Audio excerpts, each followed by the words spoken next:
Republican State Senator Bob Hall of Edgewood, thank you so much and welcome back to Ion Politics. Well, thanks for having me. Good to see you again.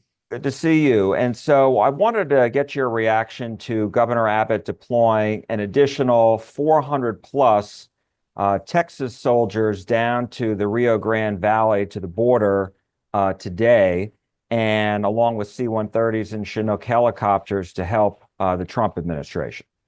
I think it's excellent. I think it's this new day we have in government returning to common sense governing is fantastic. And whatever Texas can do to help end the tragedy that we have had to suffer through for the last 4 years, as we have been continuously invaded with people who come here to harm the people of Texas, to put an end to it, to help the federal government do its job. I'm all for it. Matter of fact, I had bills already filed, not knowing how the election was going to come out, for Texas to step up and do its responsibility of protecting the people of Texas as the Constitution allows us to do. And I wanted to ask you about, because there were at least three bills that I saw. One of them calls for creating a division of Homeland Security. Another is an interstate compact, and another talks about the authority given to Texas Department of Public Safety during a quote unquote an invasion. So can you walk me through very briefly each of the three bills that you have filed? Sure. Each of the three are what we're constitutionally allowed to do as a state. As you and the others will recall, the federal government was formed by the states and was given permission to do the things it does, but the states retained everything that wasn't specifically called in the Constitution, and some things were added to the states that gave them the right. In there, one is the right to join with other states, and this will go back to the government for their approval. But as we know, border enforcement is by law a federal issue, except when being invaded. And that's what we consider this to be, with the number of criminals that have come across, is an invasion. But the Interstate Compact allows us to enter into an agreement with other states where, since they are just as affected just as much as Texas is by this invasion, we can join together and they can provide forces to help us work as a joint effort between multiple states. And I'm sorry, you're talking about like other states sending their National Guard troops to our border? Yes, they would send them to Texas to join in with Texas as a part of a joint effort from the states that join in the compact. And talk to me about the powers given to DPS. What additional authority do you think that they should have?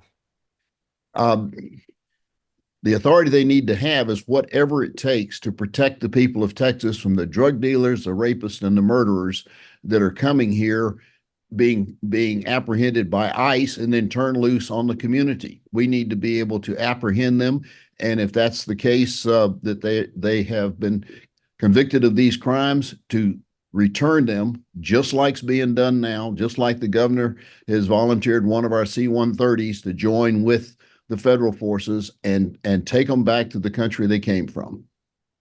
And then the creation of a division of Homeland Security. Is that its own department, separate from DPS and any other agency, and that would report obviously to the governor? It will be separate, dedicated to the enforcement of the border. Right now, we're taking officers off duty from patrolling our highways and doing other DPS duties to go to the border. This would give us dedicated troops to protect our border from this invasion.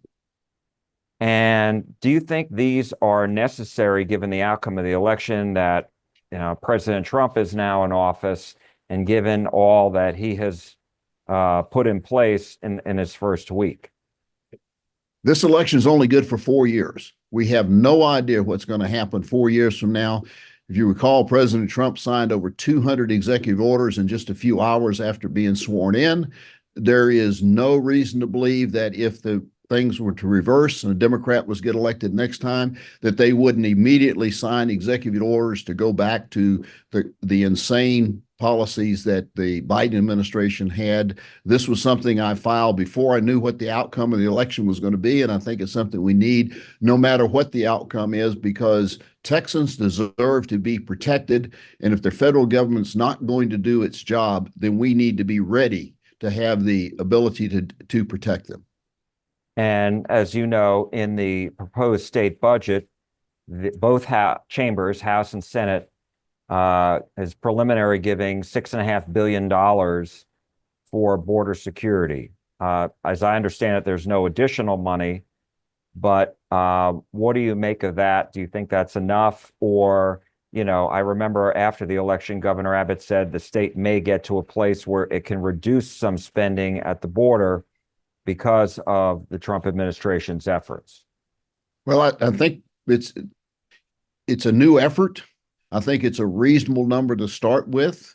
And I think with a prudent oversight of what's happening, we will know how we need to adjust that budget in order to be effective in what they're doing. We don't need to have an agency that is too large for the job, and we certainly don't want to have one that's too small. And so it's kind of a new endeavor. So I think we need to see how it goes and what it's going to take to actually provide that protection. Jack, we've got to stop this fentanyl that's coming in and killing thousands of people, and the trafficking of the children and the rapists and the murderers that are coming in here. It's costing us that money that never makes the headlines because it never gets reported on how bad it is. And whatever we need to do to stop that, the people of Texas deserve it. Democrats who I've spoken with and who I've just read comments from have called Governor Abbott's previous actions performative. What's your reaction to that? I would expect that because they applauded Biden's open border that allowed those criminals to come in here, that allowed the trafficking of children, sex trafficking of children, and the fentanyl coming in. They had nothing adverse to say about it. So I would expect that kind of a comment from them. And my last question to you, I appreciate your time. We saw a number of protests, including in Dallas and Fort Worth yesterday, from people who are very afraid, they're scared, they're not happy with President Trump's crackdown at the border. And so I'm wondering, what's your reaction to that? Well, I don't think that anyone that is not on what they've identified as the criminal element has anything to be concerned. If nobody is here illegally, then they haven't done anything illegal, then they don't have anything to worry about. The only people that need to worry about something are those that have actually done something illegal. Nobody's talking about arresting citizens or people here on visas or green cards or anything like that. This effort is aimed at the criminal element. And unfortunately, I think these protests are coming because we have a whole lot of folks in the media who want to fan that fire and instill fear in people, as opposed to actually broadcasting what is true and accurate. State Senator Bob Hall of Edgewood, thank you so much. We appreciate it.